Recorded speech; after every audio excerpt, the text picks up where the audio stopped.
welcome to Literary Prospects, where we talk to authors and literary professionals about books, publishing, and the writing life. I'm Kelley Vick. I'm the host of the program, and in just a moment, it will be my pleasure to introduce today's guest.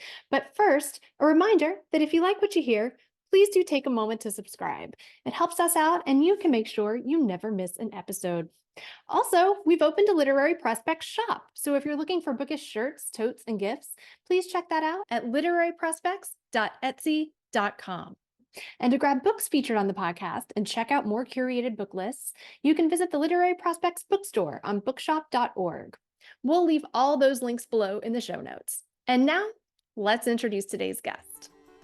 Lisa Barr is the New York Times bestselling author of Woman on Fire, The Unbreakables, and the award-winning historical thriller Fugitive Colors. Her new historical thriller, The Goddess of Warsaw, is out now.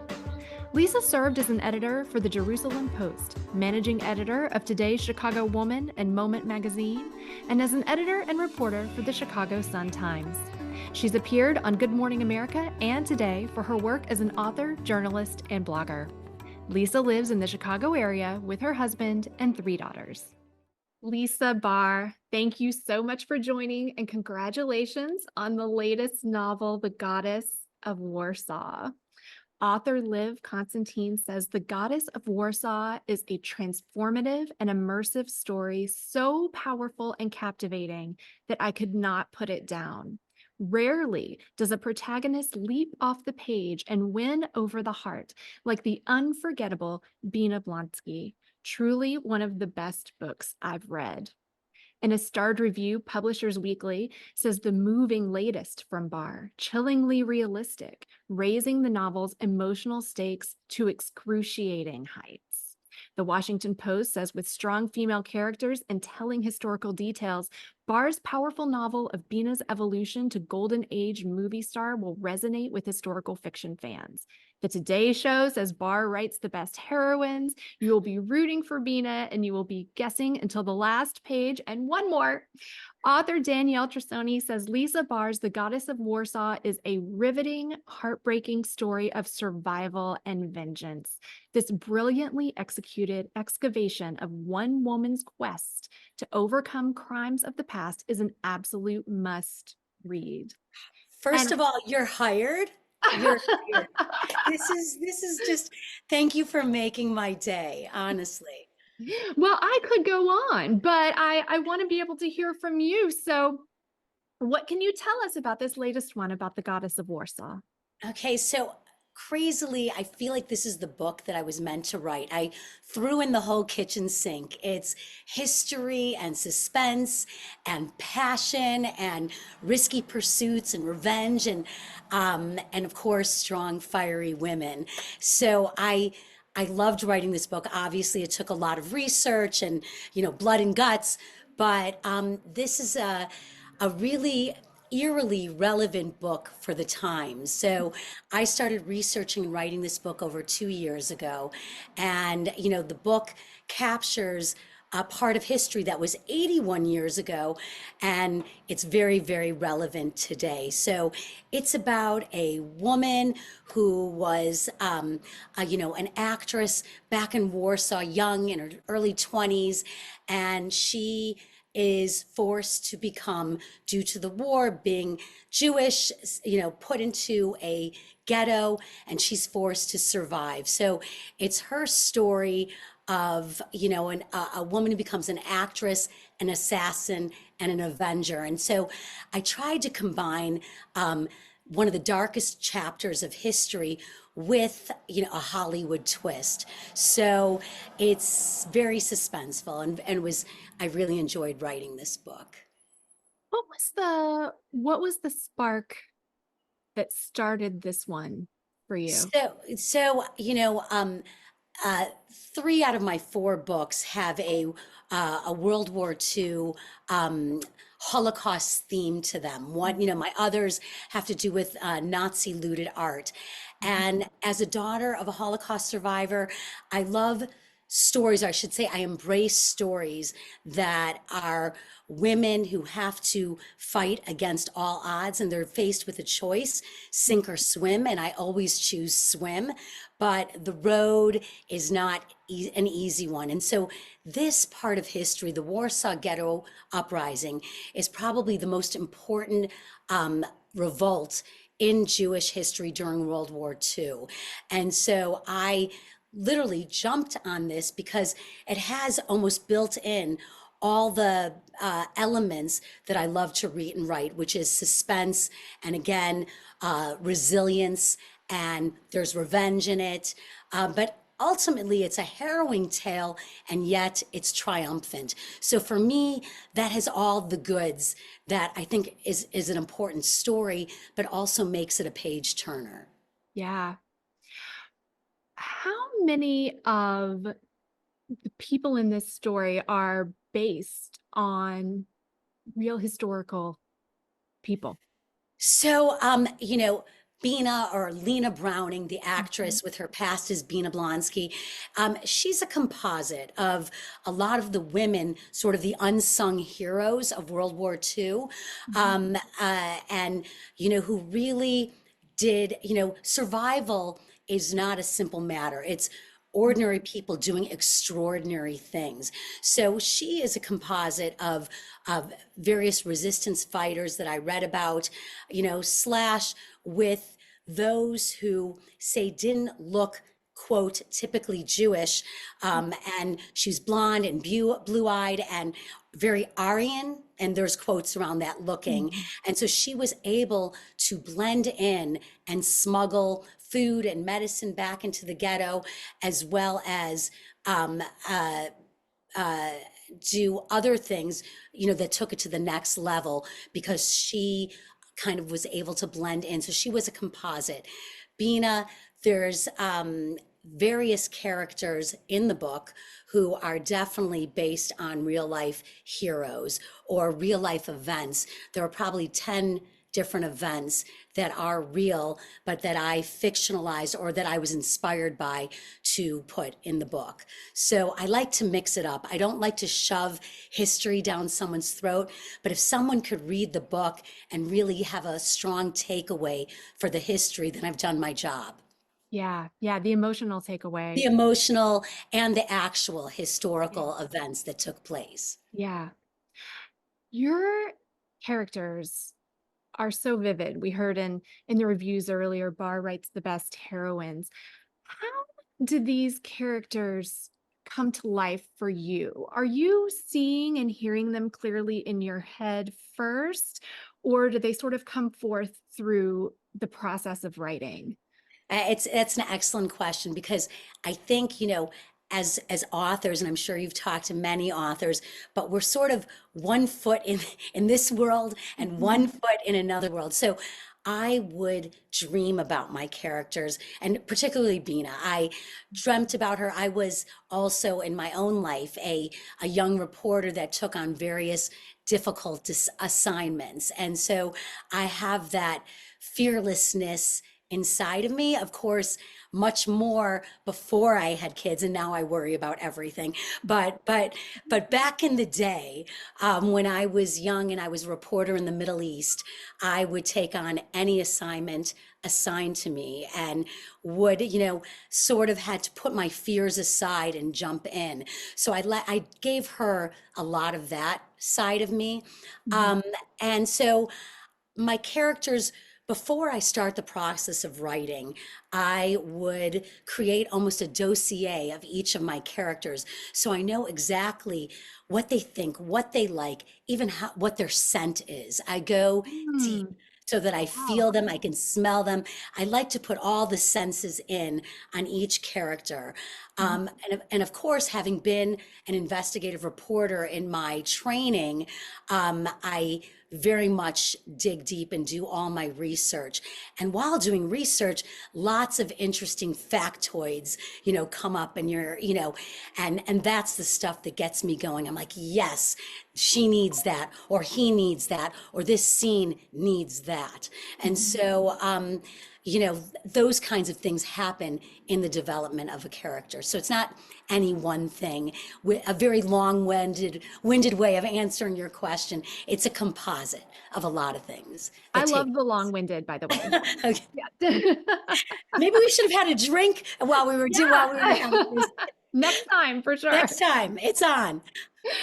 We we touched on that you write exceptionally resilient, empowered women. Why is writing strong women so important to you? Well, okay, so I'm a mother of three young adult daughters, so that's my boot camp for sure. But I would say, we all have an influence or a voice in our heads. And, a lot of people have their parents or siblings. For me, it's my grandmother, who was my best friend. She's a Holocaust survivor, or she was. Mm. And she always told me, stand up against hate no matter what and however you do it, and especially in your writing. So almost every story I write, the voice in my head is my grandmother. And she lost all her family during the war, but she never lost sight of love. And gave the biggest hugs and was so filled with life and love. And she always reminded me of that. Like, you can lose everything and you can go on. And so that strong, fiery character, if we had to dig deep and go to my root, aside from the wonderful women in my life and girlfriends and my sister and those women, it's definitely my grandmother who pushes me forward. And if I feel scared to stand up to something and I get those butterflies, she Mhm. flashes in my head and then I can go. In The Goddess of Warsaw, our heroine, Bina, is flawed. We know from the beginning that she lusts after her husband's brother, Yes, she her does. her murdered best friend's husband, and she's interested in more than survival or protecting her loved ones. She is seeking vengeance. Why was it important for you to write her character this way? I think a theme that permeates all my novels is, um, you know, what is the price tag for survival? What is the fine line between um, the hunt for revenge and the pursuit of justice? And so I think it would be very easy to create a black and white character. I mean, obviously, she lost a lot of people in the war. She was an assassin herself. But I think the matters of being in the gray are the most interesting. And I think, as I was saying, what is the price tag for survival? She survives the war. And it's not a secret because we learn in the first chapter in the prologue what's a flashback to her life. But for her, even though she survived, when she came to America, has reached the heights of Hollywood. She is the femme fatale. Mm. So she could go on and enjoy the fruits of her labor, or she could use her Hollywood sets and her status to avenge those she loved and lost, who, especially those Nazis who came to America and escaped justice. And so there's a choice, there's a fork in the road, and she decides to stay on the path from her past to her present. And you'll see as the reader that it's going to impact her future as well. So I think, early on, she learns that revenge is redemption, but is it? You'll see as the story goes on, but that's the thing that pushes her and motivates her. So I think every author gives their character that one motivational thing that runs, that you look at your character and you give her this or him this and you say, okay, now go. And this is what was Bina/Lena's motivation throughout the novel and her own journey. So that's where it came from. There is such great tension in your work. You really hook a reader from page one and you do not let go. How do you do that? How do you create that tension really on every page? Well, first of all, thank you so much for that because that is all anyone any there's a hair in my mouth. That's I got it. So um, I think that every writer wants their reader to be in bed late at night and saying, "Oh my God, just one more chapter, and then I'll put this book away," and then they don't, and that and so.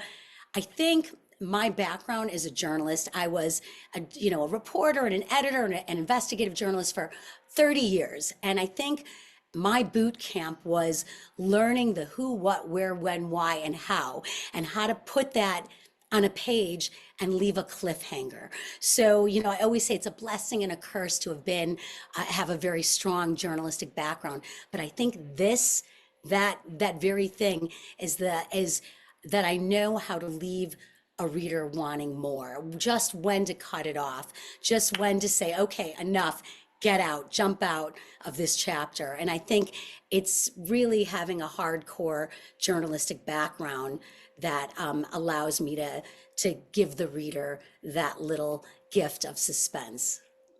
Oh, well, I wanted to talk to you more about your journalistic background. You you've interviewed world leaders and rock stars, but you have a funny story about how you landed one of your earliest jobs as managing editor for today's Chicago Woman Oh, magazine. so Can you you want share to that go there, story? huh? You want to go there. All right, let's go there. So, so I'm just out of graduate school. I was working for my first job out of college at a arts and entertainment public relations agency, and then I went back and got my master's degree in journalism, and I wanted to get a job working for writing about women's issues. And Mhm. so I was working out at a health club and I was in my towel. And I hear over the locker banks two women talking. And they said, "We really need a new managing editor." And this is for this magazine called Today's Chicago Woman. And I'm thinking to myself, oh my God, this is not optimal, but hey, when am I going to get another opportunity like this? So I went around the locker bank, and both women were naked, getting ready. And I said, "Hey, I can't help but overhear that you're looking for a new managing editor." And they looked at me and they said, "Want to do the interview right here and now?" So we sat on the bench in our towels doing the interview, and I got the job. And I was with this women. So I always tell young women, you never know when the opportunity presents itself. So be ready. And Always there, be ready. always be ready. And you went on to work as an editor and reporter for the Jerusalem Post and then the Chicago Sun-Times. Um, we were just talking about how that experience as a journalist has sort of allowed you to create this tension in your work. How else has your experience as a journalist informed your writing and continue to inform your Yeah, writing? no, so I think it's really important. So for my first book, Fugitive Colors, which is Hmm. about Nazi looted art, I'm just giving you an example. Yeah. I researched the book for 4 years before, like went to Europe, did interviews, became a quasi expert on Nazi looted art before I would allow myself to put pen to paper. So this is the curse of being a journalist. A lot of my historical fiction friends might find five sources, call it a day, and say, you know what, this is a fact, I can put it in a book. For Mm. me, because of this sort of boot camp training, I need 20 sources before I say, okay, this is a fact, this is real, I can do this, this goes in the book. And especially when you're dealing with war or the Holocaust or people's lives, you can't go easy on yourself. You have to really authenticate and make sure it's genuine because you're always going to have someone who is out there to say, hey, I was there. My grandmother was there. My mother, my father, my sister was there. That didn't happen that way. And so I really, really work very hard to make sure all my facts are and all my ducks are in a row before I put it into a book. So I think my journalism training really informs my writing, especially writing about World War II history. Yeah. What draws you to historical fiction and World War II historical fiction in particular? It's a great question. We just had this roundtable with about 15 historical fiction writers, and we were all discussing like, why do we do this? Like what's wrong with us? What is it? And I think there's so many great stories of heroic stories during this part of history. And for a lot of us, these are our grandparents' stories or great grandparents' stories. There's so much legacy here. And, these are the stories, we look at ourselves as modern day women, but the people who affected us, our legacy, they were going through World War II at the time. And so it impacts us. And I think there's so many lessons from World War II that can be applied to today. And especially, as we had discussed a little bit earlier, how ordinary people did extraordinary things to survive. And especially women. Women were very heavily involved in World War II as couriers, as smugglers. The men were all off at war. They had to provide for their family. They had to pivot. And a lot of them were assassins. A lot of them set the bombs. A lot of them had to lure Nazis, where they were the seductresses in order to lure them. And those types of roles. And a lot of them were very young. Women in their very early 20s or even late teens were the heroes. So these types of stories, magnetize me and a lot of my colleagues toward World War II history. Art often features in your Yeah. books. Woman on Fire, centered on stolen paintings. There are many characters in Goddess of Warsaw who are artists and musicians. Bina herself is an actor. Why do you focus on the arts? I feel like if you believe in reincarnation, that I must have been an artist in the 1920s in Paris with, all my artist friends, because every time I say to myself, all right, I'm doing something different. I'm jumping away. I'm pulled back right in. And I think art, and especially painting, is the most passionate of all, mediums. Artists, they put their whole soul, whether it's on the wall or whether it's in a book or writing a book. And I'm just fascinated by those who make themselves so vulnerable and put it all out there for others to slice and dice and and criticize and or embrace it and love it. And like, what makes someone an artist who must do that? Because like, I know for myself, I live and breathe. I'm hyper, and so, but when I'm sitting at my computer, my laptop, 4 hours can fly by and I don't even know it. And so there's just something there about art. And so I feel like it's such an important aspect for World War II because, for example, the Nazis went after the artist first. The artists, the intellectuals, the idea makers, those who implore the masses to think and go outside of the box. And so it's very important for those who are conquering a country to go after the free thinkers first. And that's why art, is kind of first on the hit list. Mhm. What is your process like? You mentioned that you are sometimes researching for years before you ever are even putting anything on the page. And then you just mentioned that, once you're really writing, hours can go by while you're at the page. So what does that look like for you? You get that nugget of an idea for the next book, Yeah. and where does it go from there?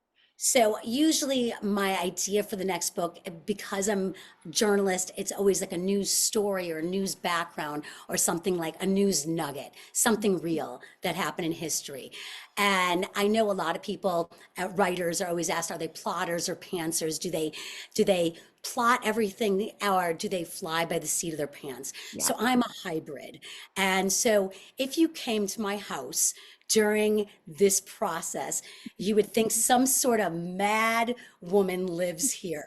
So my kitchen table is pulled out with the leaves pulled in, put in.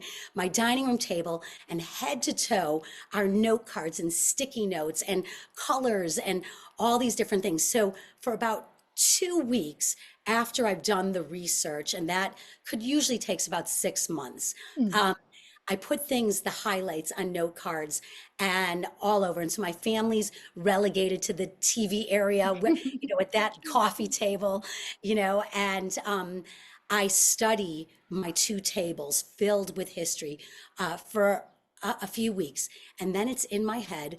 Then I close it all up and I sit down to my laptop and I let the characters take me from there. And so that's how I write. I don't write a messy, ugly first draft.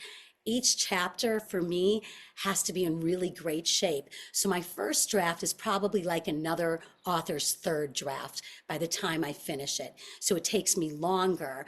It's Wow. so that's kind of this crazy process. And I actually have pictures on it. If you follow my Instagram, you can see the crazy with your own eyes if you'd like. It doesn't sound crazy. It sounds actually like very organized. It's organized chaos, organized Yeah. chaos. Yeah, that's Isn't what it that how is. we all live? I guess so. I guess so. Yes. But I'm interested. It's interesting to me that you said that you don't have, the full messy first draft. And so you're actually getting some chapters down and then sort of sitting with those and working with them a little bit and refining them before you're moving forward. Is that Yeah, I would say each one takes me almost a week or so wow. to fine tune it. So, Yeah. that's where it takes a lot of time to get there. But um, I I guess I'm type A, anal retentive, that I like things to be really strong, and then I'll write myself notes. Oh, this needs this or this needs that as we go along. It'll be a few chapters later. So it is very organized in terms of once I actually sit down to write. Um, but yeah, not messy at all. And once you sit down to write, you have an idea of Yeah, where you're going to be going I at do. that I point. do. Right. And then So I have sort of an one, outline. yes, and then I have one funny quirk that my writer friends give me crap about. And so before I turn in my book, I read the whole book aloud to my dog who's sitting right there. And obviously she loves everything, but she doesn't move. But there's a purpose to that because I really believe the book comes in all forms. And when you actually hear it, it changes the book. So I could say, oh my God, that description's going long, so long, I'm bored. So I know that I have to cut and cut. So it's very important. I always tell new writers, read it aloud. It's a different book. Mm. It's a different book. Mhm. So I do that twice with my dog, right before I turn in my first draft, and then right before it's the last one before it goes to print. So those are my weird, eccentric, good luck charm things to do. What a lucky dog, though, a well-read dog. She's asleep, but yeah. Have you always been a writer, a creative writer? How did you come to writing? I am and I have been. And so if you look at my second grade essay, it Mhm. said, I want to write books. Like I knew from a young age. I mean, I went the journalism route first, Mhm. but while I was a working journalist, I would work on my fiction at night. And so I was working both ends simultaneously. And then what was the road to publication like for you? It's it was not an overnight sensation. I I mean, obviously for everyone, it's hard. You have to get the agent first, and it Mhm. took a while to get the agent. And I had a couple different agents, two different publishing houses, and until it all the pieces came together. And so, I always say, never take no for an answer. A door closes, a window opens. As writers, we face a ton of rejections.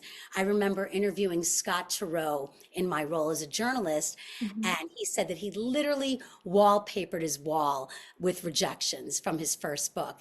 And so it's a long road. Um, I as I said, you have to be prepared for all the rejections that come your way, and you learn a lot of things as you go on. You learn, the one thing I always tell new writers: never tell someone, oh, it really gets good at page 20. In Mhm. this book world, it has to hook the reader. First line, first paragraph. Every word counts, because especially when you're trying to get an agent or a pub house, people only give you, it's an instant gratification. If it's not good in the first 5 pages, or if it doesn't hook the reader, then do it again. Do it again. Absolutely rework it. So you learn things along the way. And I'm glad that my success came a little bit later, after the humps and bumps, because when things come too easy, you don't appreciate it. And I truly appreciate my publishing house, my agent, all those who are on my team now. I know what it takes to get there. What do you know now that you wish you had known before publishing your first one? I I I think the one thing you really learn is that it's so important to get a book tribe together.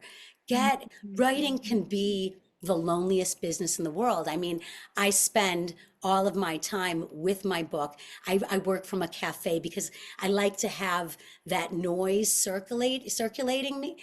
And you know what? I know a lot of writers need total Mhm. silence, but I need the buzz around me to write. I think I wish I had known earlier on to create a writing tribe. That came a little bit later. But if I were to do it again, I would say from day one, find newbie authors, find those that you can discuss things with, to discuss rejections or publishing houses or things that happen, so you don't go it alone. So I think that that would be something really important. How did you find your tribe? It began to build once my first book came out, and various authors reached out to me, and I would say, "Hey, you're going through this, so am I." And then it started to develop. And you also learn that it's very important to say you have a favorite author, or you're writing suspense. Follow suspense authors. Writing historical thrillers, follow historical thriller authors. Tell them I'm out there, and put yourself out there and get noticed. And then it starts to build. It's like that old hair commercial, and so on and so on. It doesn't just snap come to be. You have to nurture those relationships so that they're real, and that when you need those other writers, they'll be there just as you are going to be there for them. So writing can be, right now, I have maybe 4 writer friends who are historical fiction writers, who are coming out with their new book really around the same time I am. So you have a choice. You could say just promote yourself, or you could say I'm going to promote them. They're going to promote me. Sisters, we are in this together. And so I choose that route. It's so important to promote other authors of your same genre, and of other genres, but really, we're all in this together, and there's room on the shelf for all of us. Yeah. Speaking of promotion, you just finished up a very long book tour for Woman on Fire. Just as you're starting promotions for Goddess of Warsaw, how do you keep from burning out? It's tough. as you know, I told you earlier on, right before we were about to start, that if you see the woman lying face down on the driveway, that would be me. So I had finished a 26-month tour in this country and out of the country for Woman on Fire, and it was over 350 events, and it was fabulous. It was amazing. I met incredible, readers, but it was exhausting.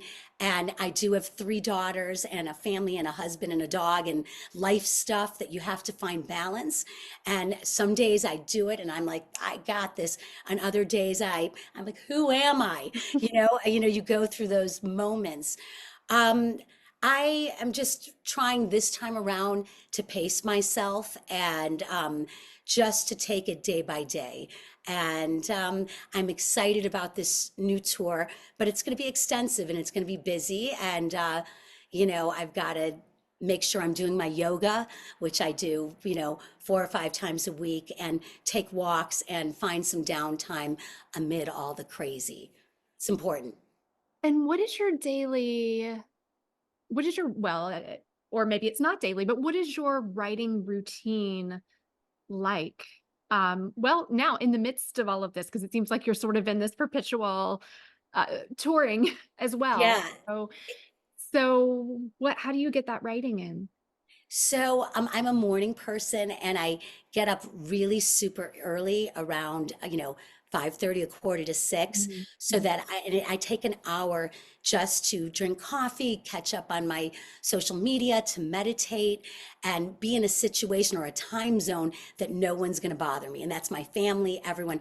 So I can just, be ready for the day. So as you know, with many authors, you are promoting your book, you're on tour, and you're working on your next book at the same time. So it's a lot going on at once.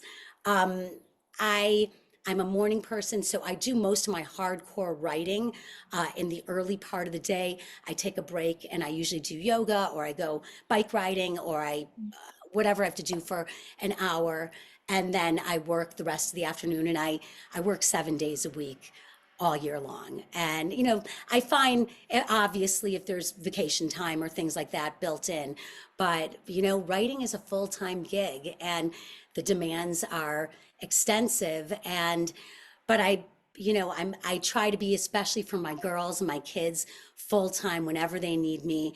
I stop and I make the time for that, or my girlfriends, or what have you. So it's a lot of balancing, and but I love it. So that's probably the bigger thing. I love what I do. I'm very passionate about it. So you know, there's pluses and minuses to everything. How do you know when you found your next subject?